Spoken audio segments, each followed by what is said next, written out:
This is Anthony Mitchell, and you are listening to a new episode of the End Zone Club. So, hey, business is business. First thing first. If you have not done so by now, please subscribe to the content of this podcast so that every time we put out a new episode, you can be on the cusp of some cutting edge information. And that means if you're going to subscribe, also share this information with your friends so that they too can be blessed. But most importantly, find the donate button and give $1 so that we can keep doing in the community what we have been doing, from our free football, basketball, dance camps to all of the other youth leadership activities that we provide. But anyway, let the beat rock, and you are getting ready to enjoy a new episode in 3, 2, 1. Make sure to So, guys, it is a Monday morning, and we have had a very, very, very eventful weekend in the world of sports, beginning with the notification that DeShawn Watson, who was an embattled starting quarterback with the Houston Texans last year, found himself in a weird pickle, and that multiple accusers came forward and accused him of some indecencies, which basically he was looking at some time. All right. And then there's the news, of course, that Tom Brady came out of retirement. So 40 days ago, or maybe 41, Tom officially retired from the NFL after 20 plus years of service. 7 Super Bowls? Some people have identified him as arguably, now as a 49er fan, you'll never hear me call anybody outside of Joe Montana the greatest. The man had a phenomenal career, but he unretired. So right now the sports world is unraveling at the helm, and I wouldn't do you guys any justice if I didn't tap my toe in this water and get a piece of this action while it's hot. But I don't want to talk about Tom Brady. Tom will talk about himself, and because it doesn't look like he is joining my 49ers, I don't care about whatever Tom is doing. But I do want to talk about DeShawn Watson, because this is a very curious case. And if you guys will just allow me a moment to go on a soapbox rant, I think you'll maybe want you to see it from my way, of course. But I want to highlight a major underlying issue in this situation that, again, has to be talked about.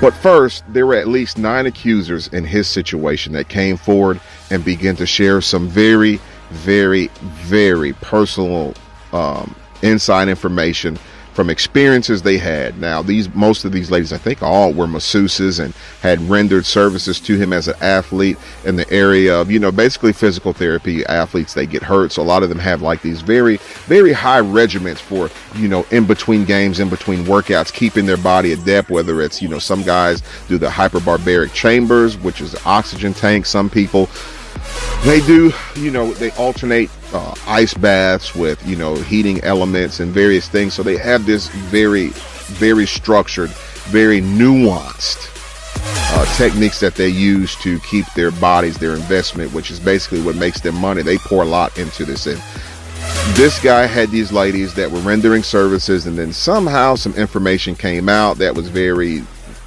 very not good looking. I can't say what I want to say, but it was very, very telling information that pointed to him as being this guy that did not value women.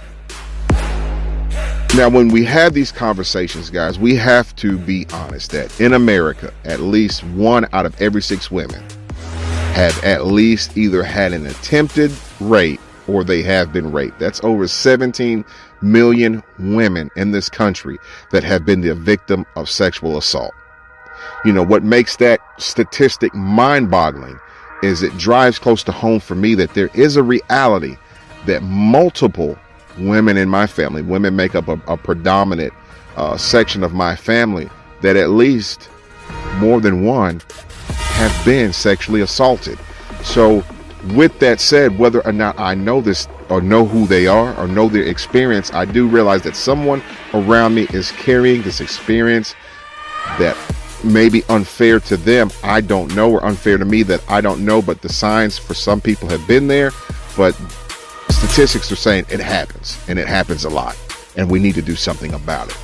So anytime you hear these situations where a woman has been unjustly taken advantage of, we as society should do the utmost diligence in protecting their integrity or whatever the case is. However, it's unfortunate that it takes so much courage for a woman to stand up when she has been taken advantage of unfairly, that she has had something taken from her without her consent, which is her body, which is one of the greatest things that God has given each of us, our mind, our peace, our body, our sanity.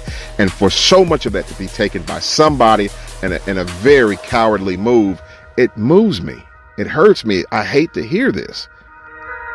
But now in the curious case of DeShawn Watson, when you have 9 accusers, and then it is said that there is not enough information available to now proceed with criminal charges. I don't know if that means he's guilty or not guilty, but with 9 people saying the same thing and there not being enough information to say, hey, yes, you did it. And I mean, this was such a powerful moment because he was not allowed to play football last year. So the powers that be deemed this a real enough moment to not, just because of his star status, like we've seen in the past, to just blow by and let him play, let him make money for his team, and then pay these women off. He wanted to go to bat and he wanted to fight every last one of them. So there are so many different takeaways from this particular case that you can take. First, for the women who are unjustly victimized, it hurts their cause. It hurts their cause because some people revere athletes and celebrities and people of power and influence in this position that they can't be touched. And a lot of times when they do things to people, that the people that have lost that portion of their lives, they don't get the justice. But then when you do have a weird scenario where maybe somebody, and we have seen multiple people actually over the week that have revealed that, hey, like, I don't want to say the entertainer's name that was accused of rape, and then he began to make public conversation between him and the lady that accused him, and all arrows pointed to the fact that this lady hadn't been taken advantage of. Matter of fact, there was somebody in the circle that had relationship with a guy, and he practiced safe relationships, and she took the contraceptive that he used and impregnated herself.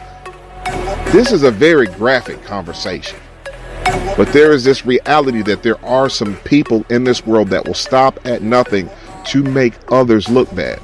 So for me, as a father, as a youth pastor, as the various titles that I hold, I have to present this message to you guys in this manner, whether it is unpopular or popular, but we have to repackage the way we are sharing sex in this society. There is a movement within this earth to pull the taboo away from the way that we see sex, right? And it's beautiful when everything to the world is packaged sexually, whether it's the food we eat, the clothes we wear, whether it's the music we listen to. Everything has a sexual connotation to it. Even if you go to a sporting event, the cheerleaders are scantily clad. Everything else, I'm a man. I understand the power of visual. I understand that when you like what you see, you tend to buy more. You tend to want it. That's what's at stake. However, there's a cause and effect. For everyone that is embracing this sexuality, there are a lot of guys that have unbridled lusts that do not know how to contain themselves. Now, should women be at that discretion? No, I don't think, regardless of what a woman wears, I don't think it's an open invitation to any man to touch her inappropriately without her consent. That is not an okay. If a woman walks out with nothing on tomorrow, it does not make it okay for a man to feel that he should do anything he wants to do with it, with her, around her, with her friends. It is not okay. But guys, we have to be mature enough with this conversation to also say, let's not put ourselves in harm's way either. Does that make sense? I'm not okaying men to feel like they can do anything they want to do with women, but I'm also encouraging each of us to be mindful of the situations we put ourselves in. Now, as parents, my wife and I, we're very careful of the conversations even our kids are having with friends, with relatives, with classmates.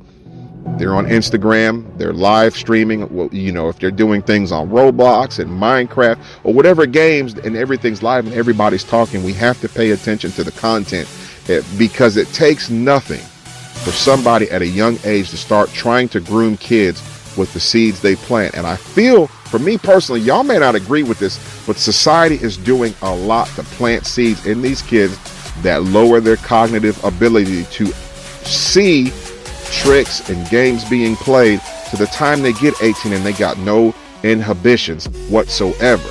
I still believe, because of the flip side of what I've seen, men, we are targeted with pornographic imaging from a young age. By the time let me backtrack this. So when I heard a couple months ago, I heard a very popular rapper share how he allows his 12-year-olds to watch porn. And a lot of people that are caught in the trap thought that was okay. But guys, on the flip side of this conversation, every year, or at least to this point, there are over 3 million men in America that have been raped. There is so much more to this conversation about sex than just the pleasure that two people enjoy in that moment. There is this also firm reality that there are a lot of people that aren't being taught how to hold themselves. They're not being taught how to value others. They're not being taught anything outside of this is what I feel, this is what I have to do. Sex has the potential to be a Pandora's box. Many people will hear this podcast and be like, what in the world is he talking about? But in the realms of that 1 out of 6 women that have experienced this assault, they'll understand. They'll probably reach out anytime I do content like this, whether it's on Facebook, whether it's, through podcasting, whether it's, speaking engagements that have been given. You would be surprised the amount of men that have come forward and told me that they have been sexually assaulted at a young age, and it was always by somebody they knew and they trusted.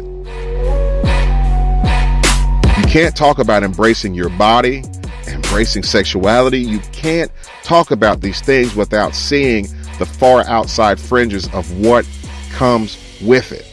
I know this is a tough pill to swallow. This is probably not what you were expecting, but in the case of DeShawn Watson, because of the court of public opinions, this case drug on for a year. There were a lot of text messages that were shared. There was a lot of personal information in his regard that came out. So because of the court of public opinion, even though right now it looks like he is not guilty, in the eyes of a lot of people, he will always be a perpetrator, and there will be this uncomfortable buzz and atmosphere around him that will follow him regardless of where he goes, and that is not fair. It's very similar to Michael Vick. All these years later, he paid the price for the dog fighting rings and everything else, and there are still people that picket and boycott this guy today. We got to repackage how we see sex. There's a lot of conversations we as men had in locker room environments and a lot of things. A lot of people have a very unholistic view about sex. Sex was meant, and it was intended by God to be a moment between consenting adults, albeit marriage. That's the original biblical way that was being said. But we're in this point now where sex has no meaning anymore. You just run it up. It's no longer valued. It's no longer you sharing something sacred with someone who meant something to you, that you made a vow to. It's now, hey, let's get it on to the next. I'm not here to tell you what to do with your body, but do know that for every action, there's a corresponding effect. So with that said, my friends, this is Anthony Mitchell. I am signing over and out. Let's be mindful of what we see around us and how we interact with others. If you have been assaulted, if you have been the victim of these stories, don't hold on to it. Talk to someone, call a crisis hotline, but begin the process of getting the therapy that you need. If you find yourself also on the other end where you've got lust that you cannot control, I encourage you also to go talk with someone that can help you get to the root of your problem so that you do not become a menace to society. With that said, this is a very unique edition of the End Zone Club, but you've heard it here with me first. Guys, I gotta drop one of Clue's bombs for all of those of you who are doing this the right way. Shout out to you. Value your women, value your husbands, your boyfriends, the relationships you are in, value them. But most importantly, guys, let's make the world a better place. And you think it's never dying.